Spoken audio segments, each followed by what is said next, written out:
welcome back to another episode of Beyond the Mirror Ball. I'm your host, Melina, and I run the Mixing It Up with Melina on Facebook and Instagram. Y'all, I have been anxiously awaiting to dive in, to season 4 because we are juicy this season. Before we dive in, I mean, truly, let's get comfy. Let's get cozy, like I say every week. Grab your blanket, grab a comfy corner of your chair, your bed, your drink of choice, whether it's water, coffee, wine, Diet Coke, and we gotta talk. I'm gonna let you know right off the bat, I've got some hot takes. Not only do I have the juicy discussions of the season, but yeah, I've got some hot takes, and I'm a little nervous. I'm a little nervous to share, but cheers. Let's do this. Okay, so I have so many notes that I actually typed it up today versus my handy dandy notebook. But let's set the tone for the season. Sorry for the squeaky chair. Okay, season 4 of Dancing with the Stars is spring of 2007, which is still, I mean, that is 19 years ago. Like, that is wild to me. Anywho, I digress. We have our 3 judges come back. We have Carrie Ann, Bruno, and Len. We have our same 2 hosts come back, Samantha and Tom. And then we have 11 new couples, which means we've gone up 1 more from the previous season. All right, so let's break down the couples. Up first, we have Apolo, Ohno, and Julianne, Hough. I laugh because have y'all seen the reel that Derek did this past year? Where he tries to teach someone how to say his name. I'm going to share it in my stories today. It is so funny. But yes, this is Jules' first time officially on the ballroom floor for Dancing with the Stars, but she is extremely relevant in the ballroom industry, and she goes on, as we all know, to leave a huge impact on the show. We also have Joey Fatone from NSYNC, partnered with Kim Johnson. We have Layla Ali, who is the famous Muhammad Ali, the boxer. This is his daughter, who also is a boxer. She's partnered with Max. We have, I giggle immediately, Ian Ziering from 90210, partnered with Cheryl, and we're going to touch on that in a second, so just pin that. We have Billy Ray Cyrus, Achy Breaky Heart, Miley Cyrus's dad, partnered with Karina Smirnoff. We have John Ratzenberger. Many people know him if you are a little bit on the older side or appreciate nostalgic TV. He's from Cheers. He's the post office guy. But then he's also a very famous voice actor who has done characters like Mac from Lightning McQueen, a Ham from Toy Story, and I mean, the list goes on and on and on. He is partnered with Edita. You have Clyde Drexler, a famous NBA legend, partnered with Elena Grinko. We have Heather Mills, who is a famous activist and model, but also extremely well known for being the ex-wife of the Beatles, Paul McCartney. She's partnered with Jonathan Roberts. You have Lisa Gibbons, the TV host, partnered with Tony Dovolani. We have Shandy Fanesi, I hope I'm saying that right, a former Miss USA, partnered with newcomer Brian Fortuna. And then we have another model, supermodel, Paulina Paraskova, partnered with Alec. And yes, Alec is the first winner of Dancing with the Stars. So these are your couples. Season 4, right off the bat, I should touch on the top 3 were Apolo and Julianne, Joey and Kim, and then Layla and Max. And the 3 of them, because it was such a close voting system for these 3. It ends up going down to between Joey and Kim and Apolo and Julianne. Spoiler alert, Apolo and Julianne win. And yet again, I wonder if there's something with me. Do I just tend to always go for the underdog? Because I think every season, the person I wanted to win came in second so far. Anywho, I love Joey. Side note, I've actually got to work with Joey. I've hung out with Joey. I have lots of funny stories. I'm from Orlando. He lives there now. And a lot of people I've worked with in the past still work with him now, and they have nothing but wonderful things to say about him. And yeah, so, but he is the NSYNC alumni, which is it alumni? They still do things-ish here and there. Anyways, I digress. So that was a fun competition, and it was, I really thought Joey and Kim were going to take it, but, well, here's where juicy part number one. Sorry, I'm getting really comfy for this one. So in enters Apolo and Julianne. Julianne is new to she's not new to the industry. She's new to this specific ballroom, and she takes the nation by a storm. She is the new it girl. Everyone loves her. She's stunning. She's sweet. She seems to be like an easy teacher to learn from. And Apolo and her just, they meshed really, really well. And I think right off the rip, these two were battling the are they not dating rumor mill. And the whole season, people were stuck on that. So a part of me wonders, did they win because there was this fantasy that these two could be in love and they could be this new it couple and we would love to see the mirror ball champions? And then they're kind of tailing behind Mario and Karina, who never admitted during the show that they were a couple, but then obviously came out that they were. So was America hoping these two, with enough pressure and rumors, would? I don't know. Not to say that they shouldn't have won, but I just really thought Joey and Kim were going to win. So these are thoughts that now go through my head, hindsight looking back in. The difference between Mario and Karina and Julianne and Apolo was that Mario and Karina eventually did come out saying that they dated. To this day, Apolo and Julianne have stuck by that they never dated, but that they did get along really well. Their chemistry on the floor was really well, obviously very camera worthy, but the two of them have adamantly always said that they never dated. Do you think they did? Do you think they tried and it didn't work out and so that's what they went with? Or do you think that they just kept it as is? Which, so many of you, I've had so many conversations, feel that there's just no way that someone could dance the way that they dance on this show and not create some sort of like intimate feelings or desires for each other. And I personally do not believe that. I think, and I don't know if it's because I grew up dancing. I didn't grow up dancing like this. And I don't know if it's older and like once you're in a solid relationship, it's a lot easier to be okay with these things, knowing that you have such a strong foundation. But yeah, I've had so many messages with you guys discussing like how you could let your husband, wife, boyfriend, girlfriend go on this show and dance the way that they dance, in the proximity that they dance and the way that they dance, and not have any sort of issue with it. But clearly it works because there's plenty of successful couples on it. But the ones that do sometimes not follow the rules of matrimony or relationship 101, it happens. There's bad eggs everywhere. Anyways, that's a whole other side topic, but yeah. So last week I actually filmed something discussing Jerry Springer, and I actually cut it because I felt like I was already talking about too many things, and hopefully this segment goes on because it's the same thing. We had Jerry Springer last season who made it, I think he was came in fifth that season, and he was not the best dancer. But this is where I've talked with some of you about this, is what I would refer to from here on out as the Andy Richter effect. Andy was not the first person, and if you watch my walk-in talks Monday through Friday on my Instagram stories or my Facebook stories, during the season I talked about it so much that Andy was continuing the momentum and moving forward with the competition because of his heart, his personality, his connection with the fans, his determination. He was working really hard.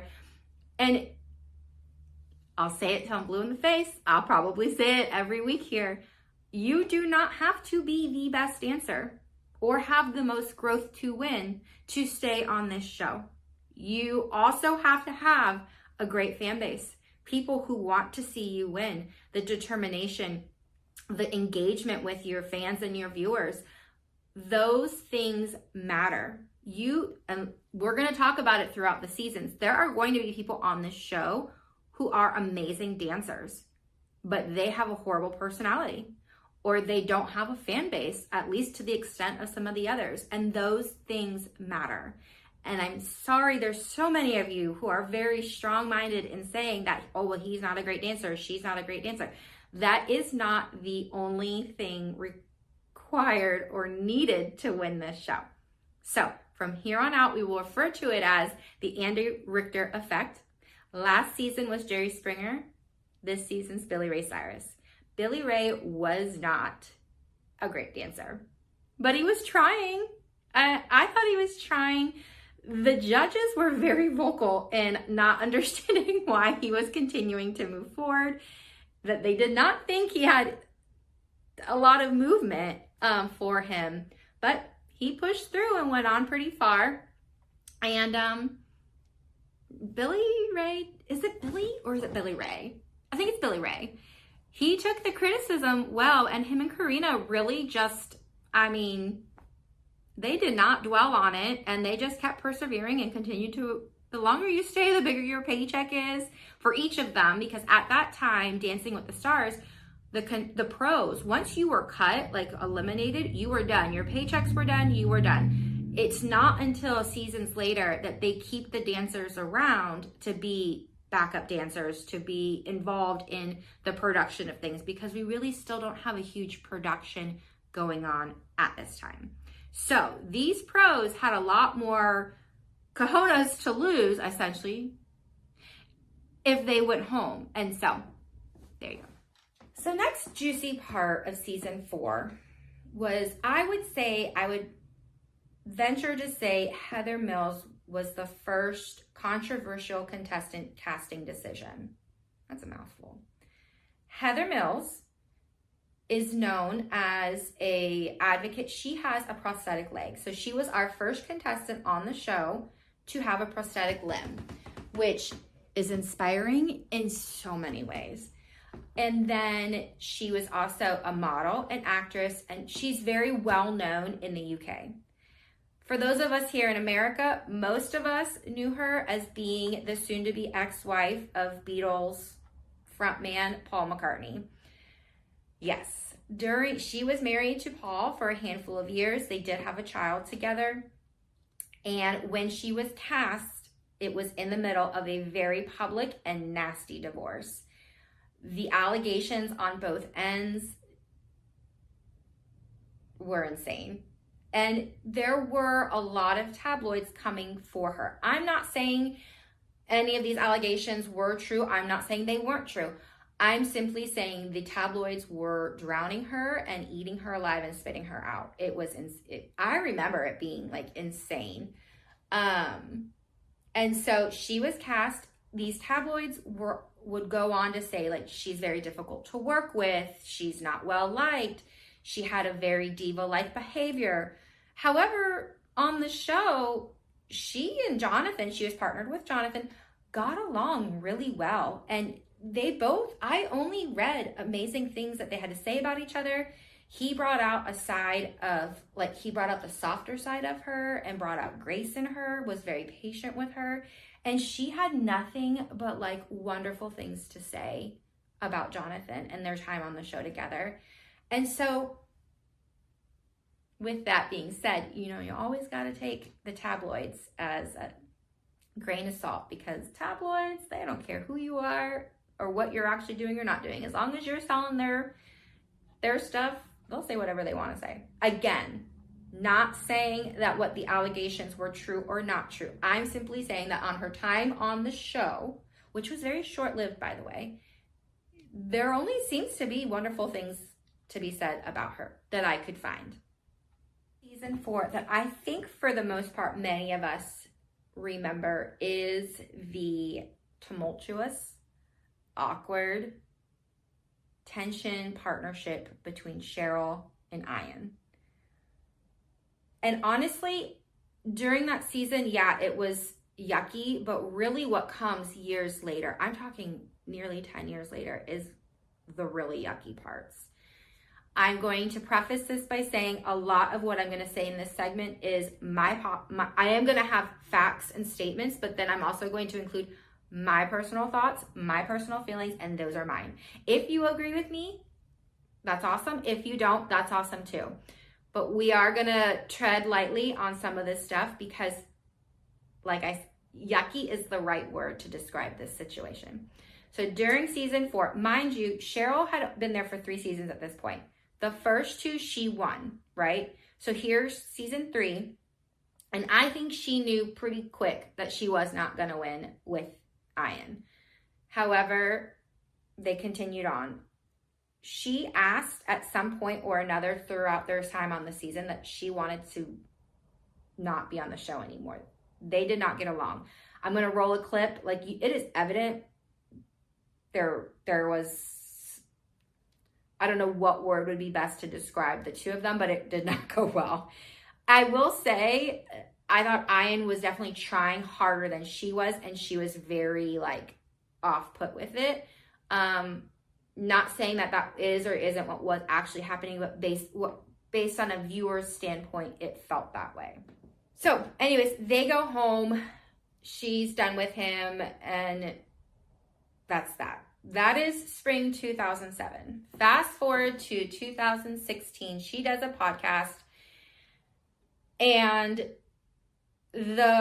one of the hosts asks, who is your least favorite partner? And she went on to say, let me get my quotes because I want to make sure that I'm quoting correctly. Okay.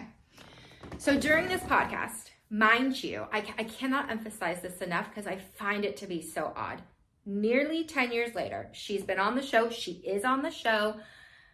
A public figure, well-known, goes on and says, my least favorite partner would be Ian. The fact that his name is not Ian and it's Ion makes me want to throw up. Also, trigger alert for this next quote because I just want to let you know. If you don't want to hear it, fast forward 10 seconds. Working with him made me want to slit my wrists.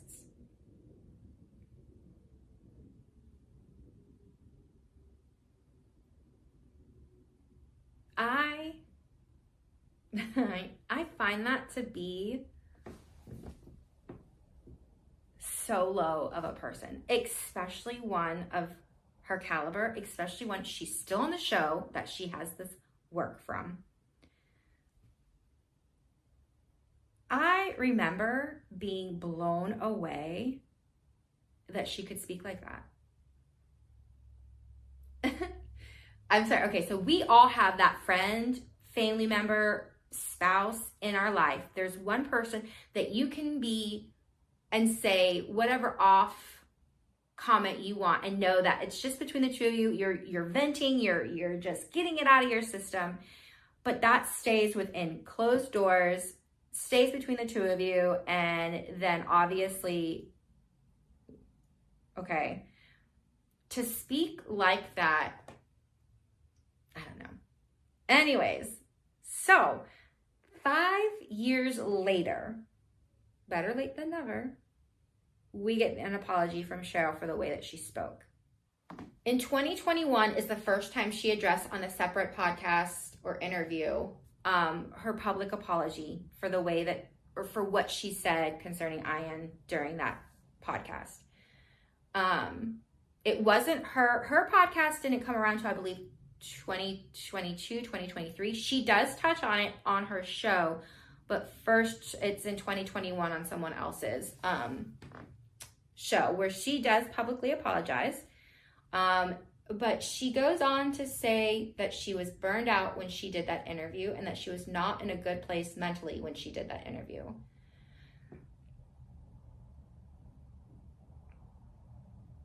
I get a little complex of feelings when it comes to that. Better late than never. Growth is growth. She's understanding that what she said is not appropriate, nice, respectful, any of that. However, because of the whole I was burned out thing, you hadn't seen him in 10 years. Like, what? Were you burned out for life in general? I don't know. She does also go on to say that she reached out to him privately by email to apologize, but she wanted to publicly apologize as well, since she, I think the word, I didn't write the specific quote on this, but she said these words publicly, so she wanted to apologize publicly as well. But she had reached out to him privately in email. She has never heard back from him, and the only time he touched on any of this was in 2016 when that podcast came out. He was surprised, and what was the other word? He was surprised, but he still wished her well. Since then, has never touched on it. When it came out that she was apologizing publicly, never touched on it. And I think, honestly, for me and who my nature is, I think that's the best way to do it, is just don't say anything at all. It leaves people wondering, but also, like, why waste any more time and energy on something that was not worthy of that? Again, my personal take. Along with season 4, this week I have Anna Trebunskya's Mirror Ball Minute Answers. She sent me a voice. All right, so a word to describe your time on the show. She said growth, both personal and professionally. Just a quick little side note, keep in mind, when Anna was on the show, she was married to Jonathan. They were married through 2010, and it was very, in their divorce, she wanted children, and at the time he did not. And inevitably that is why they divorced. But they were together for quite a long time, and so I think for her, when she said both personal and professional, that explains a little bit of that. Favorite memory. Her response, honestly, I don't have one. There's a lot to choose from, too many to choose from. Her favorite dance, same thing. There are so many amazing, awesome ones that I just love them all. I can't choose just one. Her least favorite dance to teach a contestant, oh, that's an easy one. Country two-step. I actually like the dance, but to teach the dance to a contestant as a product, not something that my celebrities shine the most at least at that time. She's referring to her dance with Chuck Liddell, who is is it UFC? Would you go back? Yes, she said it, extremely excited. I would go back. That would be a very interesting experience after having 2 kids and being in my 40s, because you know, your body is just different in your 40s. I feel like I would relate to my contestants that I used to teach who were in their 40s, and I used to push them, and I was really a bit tough on them. Now I'm in my 40s, and I would feel what they would feel. I think she would be such an incredible dancer to bring back. She is a fan favorite for many of us, myself included. And she continues to dance. She has a studio. She does choreography. She does wedding choreo, things like that. But yeah, I think she would be a gem to have back on the show. And I stand by Dancing with the Stars. I stand by. Bring your former Dancing with the Stars pros back so that they can coach instead of you guys, instead of the judges having a week to coach the contestants. I don't like that. I don't like that at all. I've said that every week, I think, so far. But let the pros, so we get to see a glimpse of the pros back, our favorites, and then we get to see them coach the current partners and let them be the ones who have the experience, who have the knowing of what that pressure feels like. Let them coach and let the judges just judge. I stand by it. But bring them back to dance too. Okay? With that being said, this wraps up this week's episode. I am so glad that you guys are here. Please, please, please do not forget to like and subscribe this channel and this video. Share it with your friends, and be sure to be also following me on my Instagram or Facebook, or both, Mixing It Up with Melina. I'm so glad you're here, and I can't wait to go into another season with you guys next week. Have a good one.